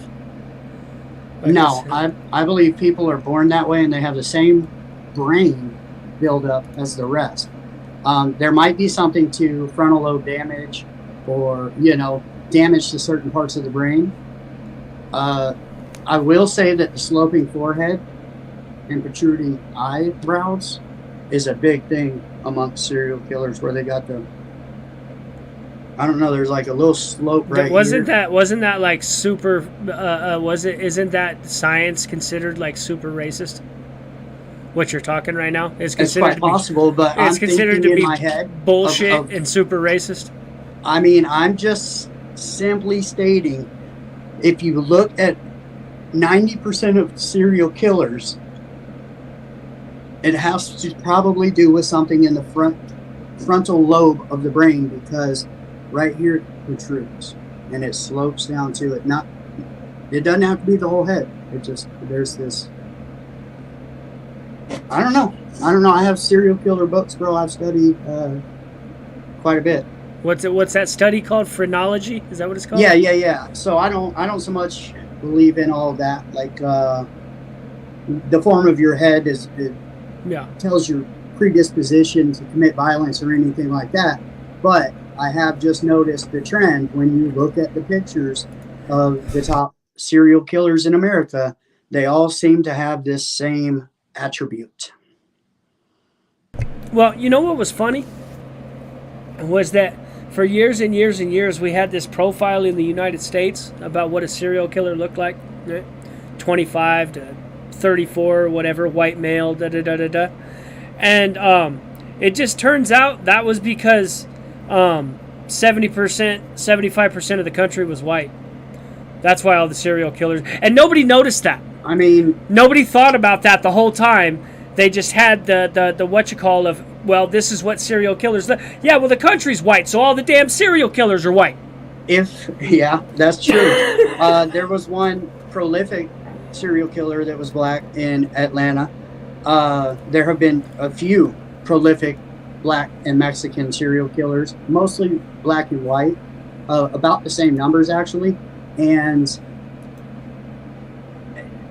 I mean, that all went out the window when Ted Bundy, a good-looking man. But if there's a serial killer in your neighborhood, you need to find the first 45 to 55-year-old electrician that lives in your neighborhood, because that is going to be your top suspect. An electrician? A male, white, 45 to 55, has a job like an electrician or plumbing, handyman style work. Why do they do that kind of job? It just happens to be a common theme, and I won't say it's a huge number of them, but I will say it's in the probably 15 to 18%, which is a big anomaly when you're talking thousands of serial killers. Okay. We say if the ears are below the eyes, they're crazy. That might be in too, in West Virginia too. That sounds like a West Virginia rule. Uh-oh. I'm crazy. Obama and Dick Cheney are 10th cousins going back to the Charlemagne of France. Is that true? I'm gonna look that up. I've heard that. I've heard that Obama is related to some folks up the way, and I know that the ruling class, a lot of the ruling class in America, does come from royalty. They are descended in different ways, cousins and shit like that from different royalty. Right. Well, and the thing is they're all parts of these little groups. Say Skull and Bones, just to throw one out there, right? Well, these groups, they're so tight. And when they come out of college and they're going into politics and their parents have been in politics and then they meet daughters, meet sons, and then they start to intertwine the families that way. Because if I'm hanging out with my best friend and my son starts to date my best friend's daughter, it's a match made in heaven for everybody involved.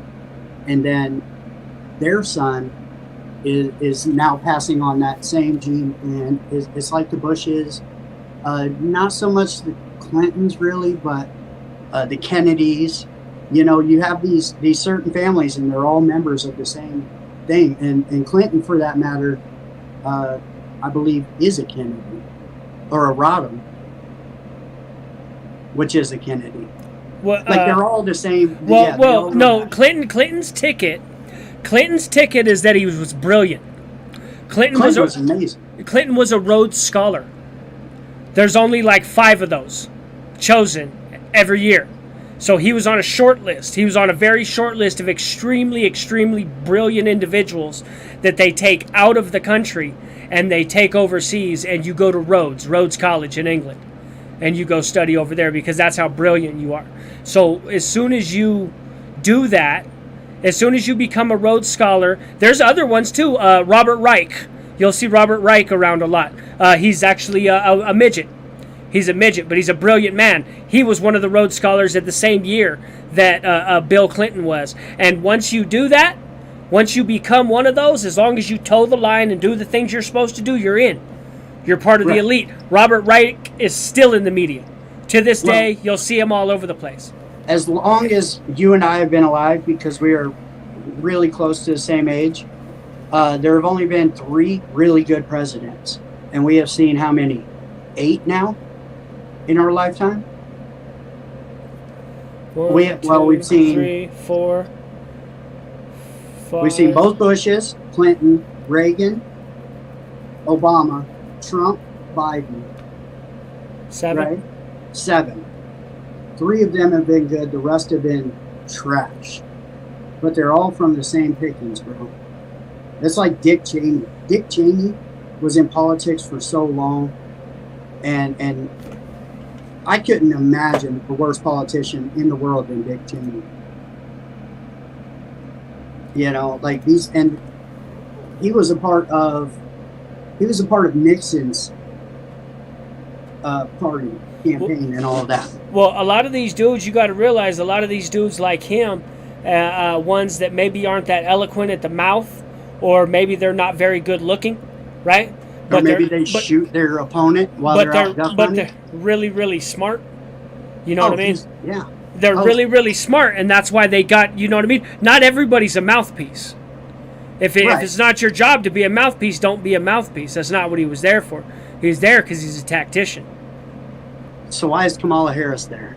Jesus, because she's black. And that's Is it. she? That's Is she? really it. Kinda. Jamaican. She's Jamaican. Kinda. I'm more black. I've lived in black neighborhoods. She's Jamaican ruling class black. That's what kind of black she is. Yeah, they own their own people. Own some folks. Yeah. Yeah. I think that would make her on the line for some reparations, wouldn't it? Watch her get a check for reparations. Yeah, I feel like she owes something. You know, that's another thing, the stolen valor and stuff like that. For her to claim that she's black, you're not. You're just not. Stop it. You know, you were a part of the aristocracy that owned certain people when they came across the ocean. Well, she's something else too, isn't she? She's Indian. Indian. She got some Indian in her. Yeah. I mean, there's no reparations for Indian. Not Native American Indian either. No. She got India in her. Red Dot Indian. Yeah. Right. Very good. But I mean, watch. She'll put in for her $5 million. Biden has to be thinking of a way to get rid of her. Biden's not thinking anything, but if he was thinking, then yes, absolutely. I see it being a Biden-Kennedy ticket. Hopefully Kennedy can beat Biden, because then we'll have a good election. If not, it's just Trump's gonna steamroll Biden. They're not even gonna let Kennedy run. They're not gonna let Kennedy run. Have you heard him talk? Mhm. He does not have that Kennedy presence when he talks. No, he sounds like he's sick. Yes, He sounds sick. He sounds feeble and sick. right. Yeah. It's very off-putting, and that's a big part of it too. How can you come across to people when they're like, "Oh, does this dude got the 19? I don't know, man." Like, He's got just over here. he's got a cool message, but Biden doesn't even have to pay attention to him. Biden doesn't have to debate him. He doesn't have to do anything. Biden can just ignore him. You don't know since the inception of the primaries in the 1960s, no sitting president has ever allowed there to be a goddamn primary to depose them. So why would Biden allow? Biden is the top Democrat in the United States, the most powerful Democrat.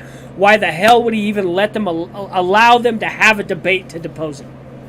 Who will also be 82 years old and does not even know which way to walk off stage.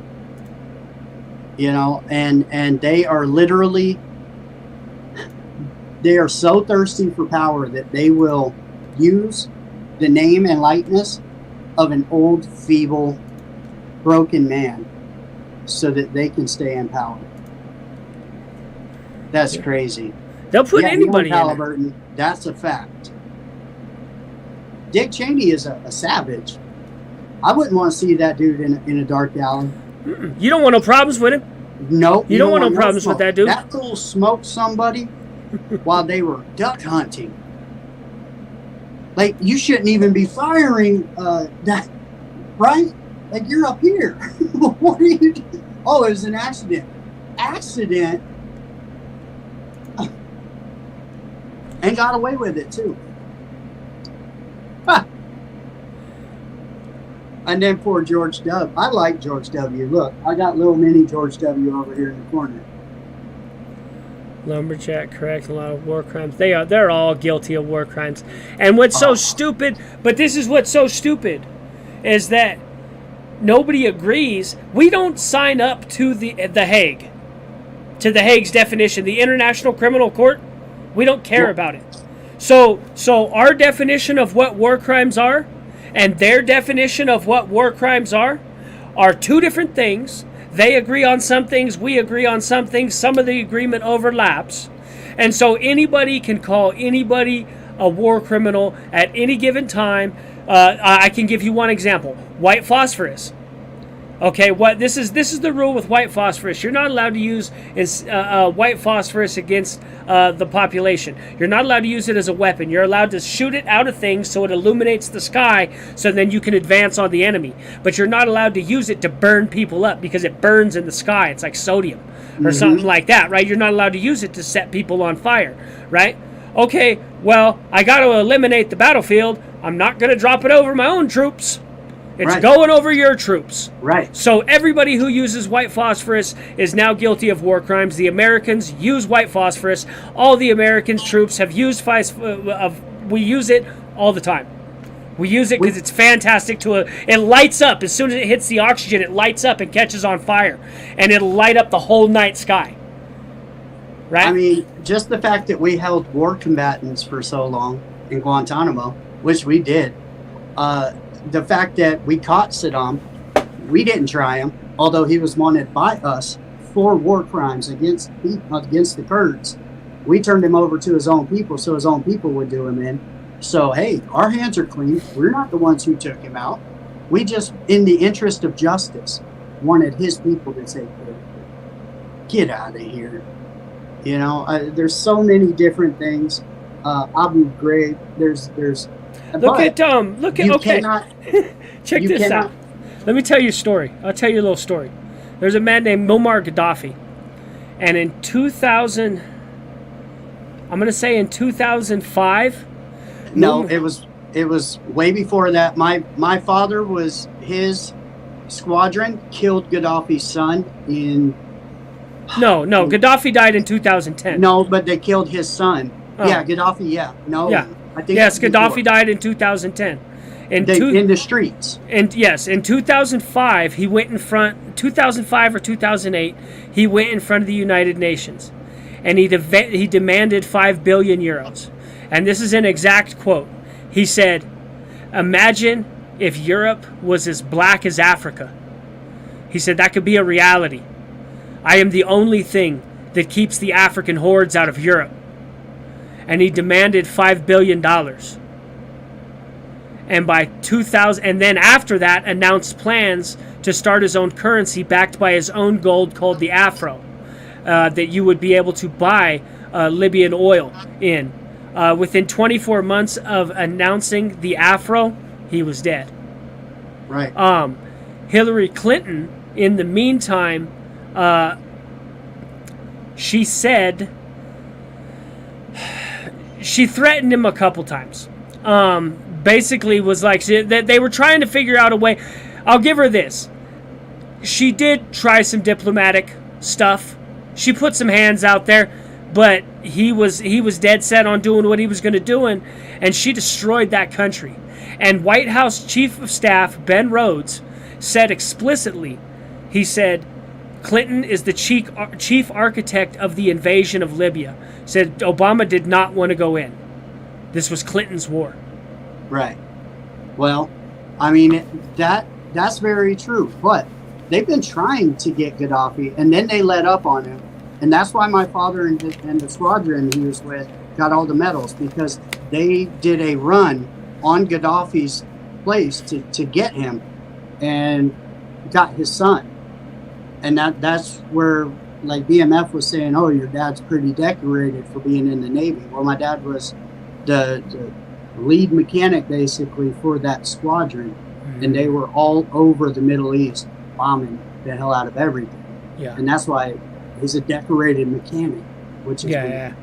But I remember my dad telling me that one of their missions, they went after Gaddafi and they got his son.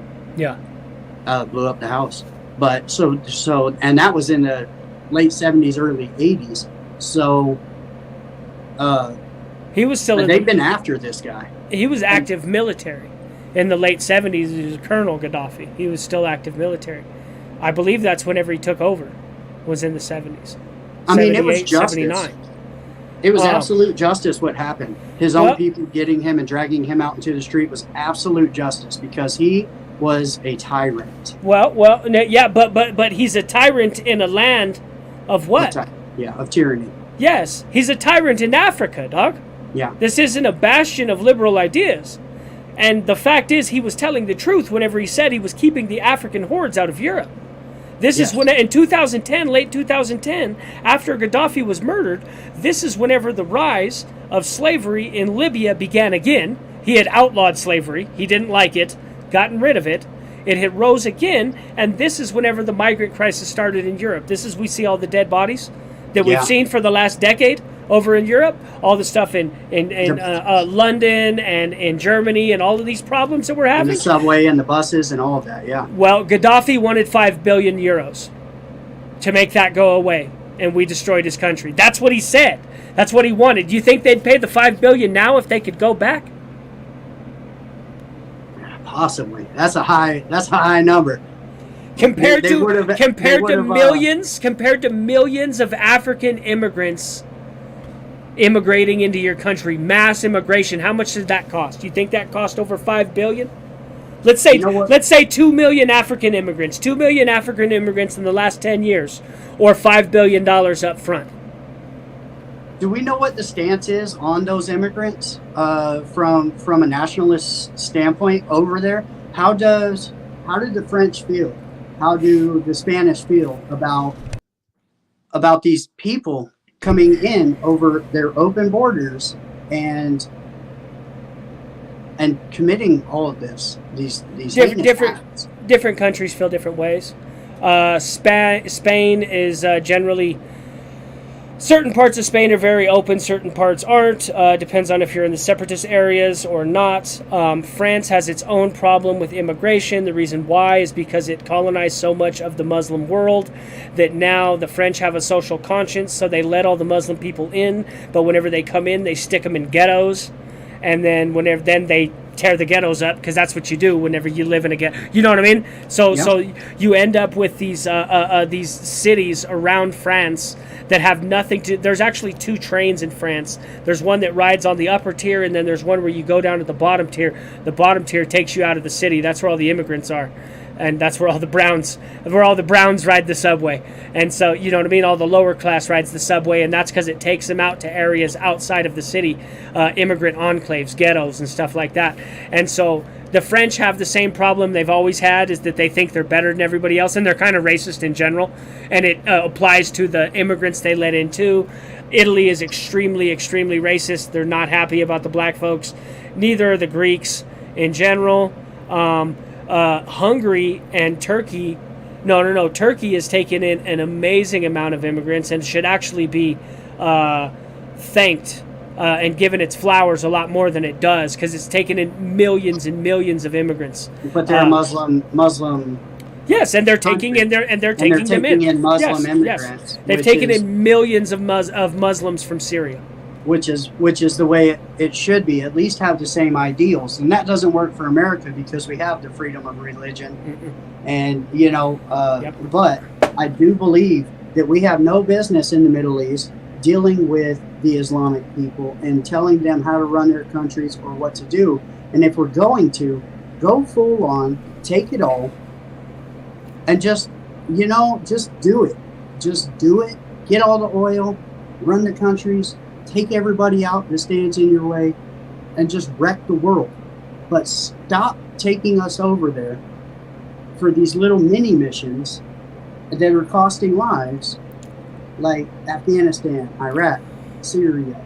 Okay. Now, so Well, the goal is to keep a positive, to destabilize any parts of the Middle East that will not cooperate with us. Right. And that's why we see most of what we're seeing now. We see in Afghanistan and we see in Pakistan.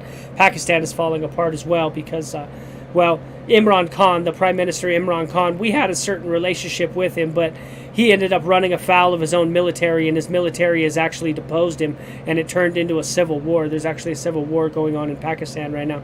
Right. But all throughout the Middle East, basically, and especially anywhere around Israel, Israel will not allow any belligerent state. If you are openly hostile towards Israel, you're going to have problems. Yeah, they're gangsters. Yeah, it's best to just be their friends. There's plenty of Muslim countries that are their friends. They get along with them just fine. If not, Israel's going to keep coming for you. They'll fight 5 countries at the same time and whoop their ass. Those dudes are with it. But I don't know. What do you got? Tell me this. So I look at things on levels, right? And I'm always trying to figure things out.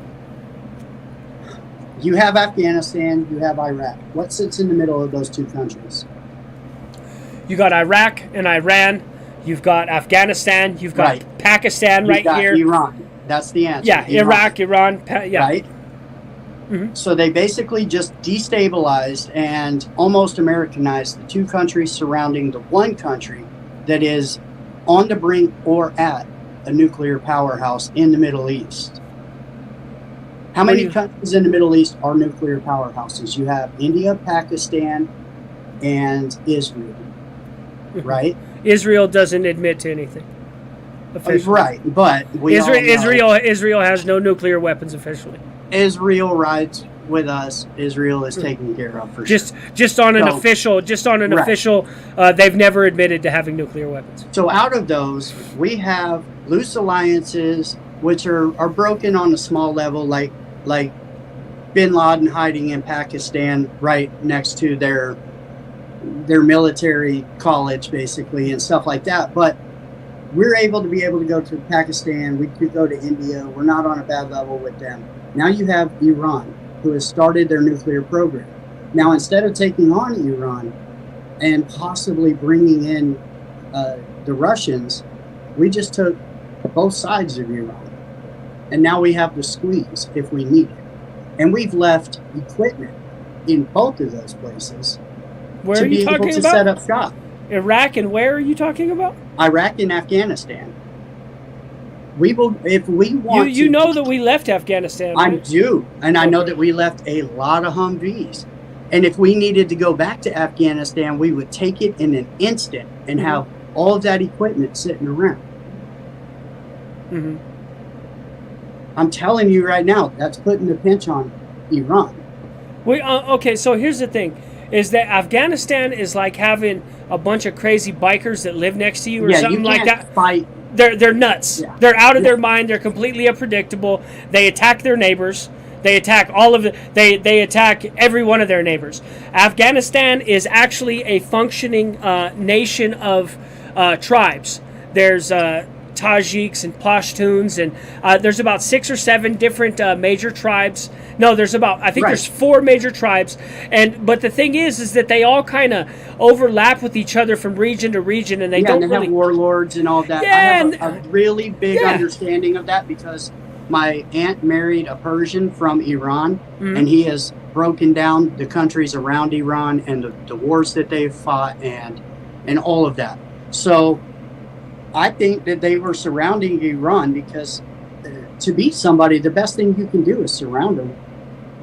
But they right? don't need to. And I think The thing is, they don't need to, though. well, Israel has already done runs on Iran. Yeah, but they're not. But they're not surrounding them. They don't need to surround them. They're doing But they work. They're doing assassinations. Yeah, but they Israel's doing assassinations, targeted assassinations, Their top general. and I'm pretty sure that I'm almost positive. Actually, I am positive. I will say positively, we are the ones who also, us and Israel, are the ones who destroyed their nuclear centrifuges. Yes, and- absolutely. yeah. Israel is the one who flew the mission. And that was a I mean, virus. That was actually a virus. That was a computer virus. I'm talking about when they blew up the nuclear, there was a plant, it was a nuclear plant, and it hadn't gone online, and Israel flew over and blew it up. Look it up. Let's see. We left Americans in Afghanistan, have sold that equipment to China, Russia, Iran, and to they have sold it all over the place. Much of it can be, but some of it can be replicated, some of it can't. You know what I mean? There's a lot of helicopter technology that we left behind. Yeah, I'm sure China bought one of everything. If I was China, I would have bought one of everything to reverse 100%. engineer it. You know what I mean? 100%. You look Yeah. at Temu. I shop on Temu now. I won't shop on anything else. I'm not going to Amazon. I'll go on Temu. You know why? I bought AirPods that show on my phone as Apple AirPods. They have the same button, same everything. They're Apple AirPods, but they're not Apple brand, and they cost me $20. Nice. And it's Chinese. You can't even call them knockoffs because it's good quality, the same quality, but they're undercutting Amazon and all these huge American companies. The Chinese aren't stupid. Well, the thing is whenever you steal a technology and you start to replicate it, every time you replicate it, you're going to get better and better and better. Well, they Absolutely. started stealing our speaker and headphone technology 30 years ago, right? So they've been making badass headphones, fake headphones for 30 years. So now it's caught up and they're making some really dope headphones. I've got I've got a waterproof pair that I bought for $25. I put them in, I throw my skull cap on, and I be listening to music in the pool. Did you buy it on Temu? I got it on what's Alibaba. Alibaba is the same thing as Temu, except Alibaba you can buy things in huge bulk. You can buy by the cargo ship if you had enough money, and they take forever. Temu took like 3 or 4 weeks to get here or something. But I mean, yeah, when it comes to the Chinese, and everybody's worried about the Chinese, I'm not so worried about them. I'm worried about what they're doing on an economic level. Like they're destabilizing us. Iraq never had a nuclear plant. You think you mean Iran? I said Iran. I'm talking to Mark Witkowski. Mark's talking about Iran. Yeah, Iran. Yeah. That's when. Yeah, the Israelis are the ones who went in and they just boom. They just assassinated a top nuclear scientist with a remote machine gun and a whip about maybe 18 months ago. Driving a car around. They're driving a car around on an interface on a remote control somewhere in Israel, driving a car around with a machine gun, dog, in the front of it, and hunted this fool down and let him have it, dog. So whenever the military rushes the thing and they blow up the car and they go open it up and there's nothing but a machine gun with a remote control in there. Yeah, the Israelis are gangsters. I mean, they're on the next level, and there's people that feel a certain type of way and they think we shouldn't be helping them, but absolutely, that is probably our best ally in the world is Israel, because, like I said, they will fight every country around them. They have fought 5 countries at the same time on 2 different planes on the north and south, and beat both of them in like 9 days. They also were first strikes. They were premeditated attacks. Oh, Israel strikes first. Oh, every time. And they keep that doctrine. If you if you act like you're going to be aggressive towards them at all, that's what it is. All Iran does is talk shit. Yeah. That's all Iran. Like, Iran tries to do stuff. They send drones over there, but it don't do nothing. Right. They haven't killed no Israelis, and the Israelis are just. Hey, how many times has Israel beat Syria up, bro? It's like their little brother at this point, man. They just go over there and whoop on them a little bit and tell them to get their shit straight. It's gnarly, but it's cool to watch from the outside. I wouldn't want to live in Israel with all the missiles. He says they supposedly streamed the moon landing, but it took 40 to 50 years for us to get Wi-Fi. Jen, listen, the moon landing is a different beast all on its own. That could be a whole show on its own, because there's good arguments for both. Yeah, hackers took out the Iranian centrifuge, spun them up, put a whatchamacallit in there and spun the shit out, put a virus in there and made them spin all crazy until they busted. Nice. Yeah. And that's the Israelis, man. Astronauts gone wild. Oh no. I might be down for some astronaut play. I've heard this before. Israel has headphoneless headphones. They've got these little things now. They're like little dots, little metal dots, and you attach them right there to the bone on your ear, like right here, and then they vibrate directly into the bone. Nobody else can hear them. What the fuck? Yeah. I can't wait till we're fighting robots. You know? Like, keep our kids out of there. Just start fighting some robots. That's a good time right there. Terminator?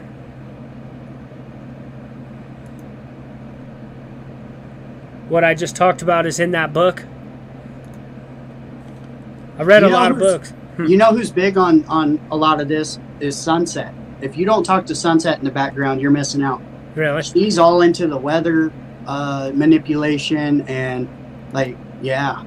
And she sends me a lot of stuff all like daily, basically like 2 things a day where and I watch it because I love stuff like that. The moon landing is a lie. Here we go. Allegedly. Let's see. Israel is about the only one we can halfway trust in that region. Yep. Israel is our friends, and we will defend Israel all the way. Absolutely, because they've got and if you don't believe so, ask Mel Gibson how he's doing. Oh. You seen any Mel Gibson flicks anytime lately? Not even a little bit. Yeah. So they got a lot of backing, dog, in America. As much as people like to talk crazy about them, they got. Think about it. It's like they're the only. It's basically as if the Klan had moved into Detroit downtown, and everybody around you wants you. You know, it's the same thing. Like, they are a Christian country in the middle of nothing but Islamic countries. And that's I mean, not in the middle because they're right there on the sea, but they're surrounded by the enemy. And then behind the enemy is more enemy. You know, and we're not talking fist fighting enemy. We're talking, I want to destroy your entire people type of wars. And Israel takes it to them. Hell yeah. Gotta appreciate that. Well, they get them nice weapons from us. You know? Hey, they use them. It's easy with good weapons, dog. Good technology. Well, I mean, then there's that other country that's fighting that other country right now that we sent $300 million worth of weapons to, and they put it all in one place, warehoused it in one spot, and the Russians blew it up. Here's what you need to keep fighting this war. Got to you just in time. There's a whole bunch of it. Why don't you just put it in one place? The Russians won't see it. Don't worry. Yeah. Hey, well, you know what? Whenever you're moving stuff in like that, it's going to happen. You know, $300 million is a good deal. That's a lot of rockets and stuff. You know what I mean? I mean, that's our taxpayer dollars that just got blown up in the world's biggest firework display, you know? Yeah, well, we did that. We've been doing that from the start, though. You can look up the videos of it. We've been doing that. We've done that 30 times in Russia since all this has started. Now, what do we think about the reports that came out that say that we sabotaged the pipeline and we have done several? Basically, we started this between the two on a physical level. Like, it was our operations that. Are you just talking about the pipeline, or are you talking about the whole thing? The whole thing. That's a whole nother video. We can talk about that offline, and I can talk for a good half hour. And I can break down the whole thing, and you can chop it up if you want. But it's a big. Crimea's been fought over for 1,000 years, dog. And it's gone back and forth for 1,000 years. That island has gone back and forth for 1,000 years, dog. Sometimes the Ukrainians own it, sometimes they don't, and these are warring tribes. These are ancient warring tribes that are continuing their war because the world was distracted with the situation at hand. Everybody knows the situation we were dealing with. Yeah. So that's what it really comes down to. Now tell me how does the inflation work also on something like that? How is it that two European countries that border each other can go to war with each other and the price of eggs quadruples here in America? That didn't have anything to do with the price of eggs here. I mean, that's what the administration tried to tell us. No, that's the bill of goods that they tried to tell us. The price of eggs here had to do with a bunch of chickens being culled, a bunch of chickens catching bird flu and being killed. I'm saying the like price of groceries, period. That's what the inflation has been blamed on. Minimal effect. We don't really get any food from Ukraine. Wheat. We don't use their wheat. Their wheat goes to the Middle East. We don't use their wheat. We have more wheat than we know what to do with. Yeah, amber waves of grain. Yeah, and that's why that's 5 to 7 grains on your. Remember the pyramid? That's why it was so heavy at the bottom. How you were supposed to eat 5 things of bread a day, and we now know that's because we have too much wheat. The very worst thing you could do for your diet, by the way. Yes, spike your sugar. White bleached flour, exactly. So we don't get much from over there. We don't get energy from over there. We don't get grain. We don't get food from over there. We don't get much. Maybe some specialty goods or something like that, but we don't really get anything from over there. It did affect Africa. It affected the Middle East. It did affect some places, but it didn't affect us. And they've also, I believe they just agreed upon another grain agreement. So Putin's allowing grain out of the country. He understands that the world needs grain otherwise. Because if people begin to starve, Putin knows that looks bad. If it's his fault, if the world starts starving and stuff like that, he gets that that's a bad look. So they're letting the grain out of the country. Do you fear that he's going to push the button on his way out? No. No? I don't see any evidence. He's got an ego. We've told him that here's the thing, it's not not just pushing a button. That's the wrong way to think about it. It's calling somebody, saying set the thing up, meet me over here. Then that dude calls somebody else and they say meet me over here. And then all 3 of you go down to the place and meet at the place together, and everybody puts their keys in together, and then they go check through all the protocols. And this isn't something, Putin's 80 years old. He can't just bulldog the Secretary of Defense into turning the key. That's not how it works. You need 3 keys to launch. right? Now, there is a system that is called the dead hand. And the dead hand system is a person who sits in an office and he constantly relays messages. And those messages keep the nukes from firing. And if 5 minutes after he stops relaying those messages, the nukes will fire by themselves. This is now, why what happens if he has a heart attack? There's what you call set in place for this. There's the only reason I'm pretty sure it's probably 2 or 3 people in an office somewhere, and the only reason that would happen is if something happened to the Putin or something, or like there was actually an attack on the country itself. But it's called the dead hand system, and it's set up that no matter what, everything will be launched, and basically the world will be destroyed. But what we have told, whenever everybody was talking about whether or not Putin would go nuclear, we were very straight with Putin and said, so the man named Petraeus, General Petraeus. General Petraeus is in disgrace right now because he was caught having an affair. Generals aren't supposed to have affairs. He got caught having an affair. This man wrote an article about 3 to 4 months ago, and he stated very explicitly what would happen if they were to launch a nuclear strike. And what they said was that the United States will attack Russia with all conventional weapons that it has, and Russia will most likely lose close to 30% of its military in the first 24 hours.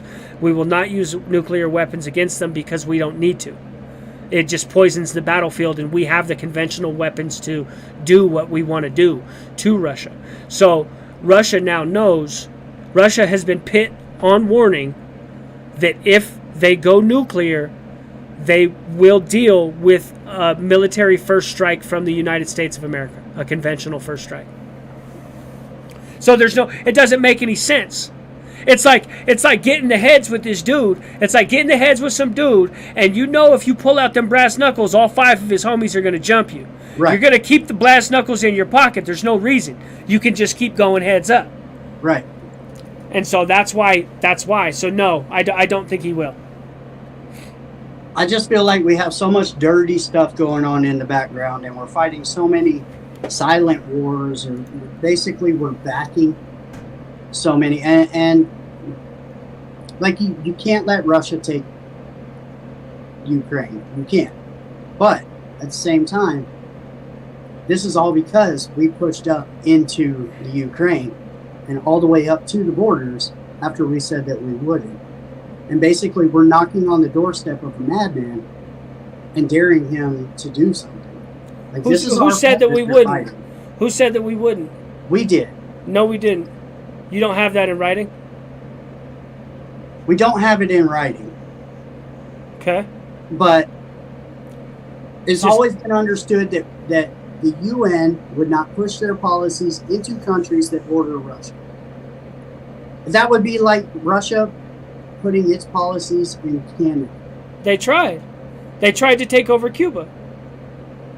Remember? Cuba's a different story. That's a small island. Yeah, no, but that's the thing is they tried. See, that's the thing is they tried and they failed. They didn't have the balls to follow through. And that's what the Cuban Missile Crisis said. Okay, you need to get these damn missiles out of here. And they did. They flinched. And we took our missiles back too. We had Trident missiles in Turkey. And we agreed to pull them back. We would pull them back if they got their missiles out of here. So they tried to do what we did successfully. They tried to encroach on our borders. They failed. They pump faked. And whenever it was the stare-off, whenever the Mexican standoff happened, homie, they didn't have the balls. Right? Now, we're actually doing these things, but it finally came to a head. It finally bit us. We've been kind of punking little pieces at a time, taking little pieces, and it finally bit us. You're right. They didn't do any of this when Trump was in office. Hell no. They said they're scared of that fool. They don't know what he'll do.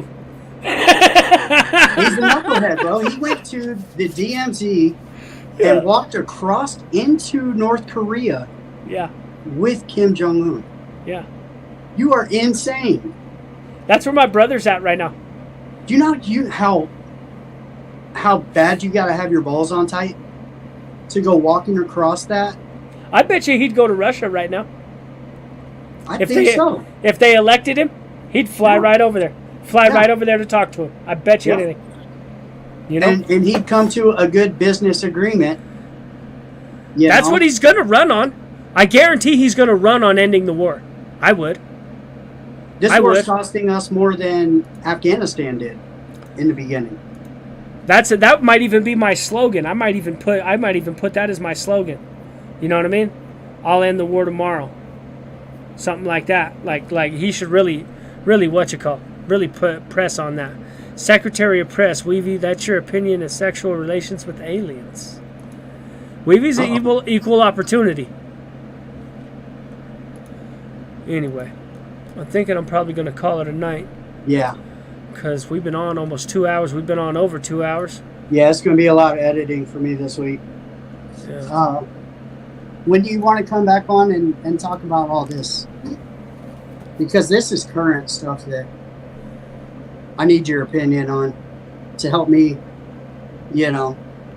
put my head around what's going on over there. Yeah, we can do something. We can do something on a private, or we can just talk about the war or something like that. I know most of the stuff. I should probably spend a day or two boning up on it again, just to get. If anybody wants to know about the war, what's going on in the war, the most accurate source of information that I've found. Now, he's very pro-Ukrainian, but he's called the Enforcer.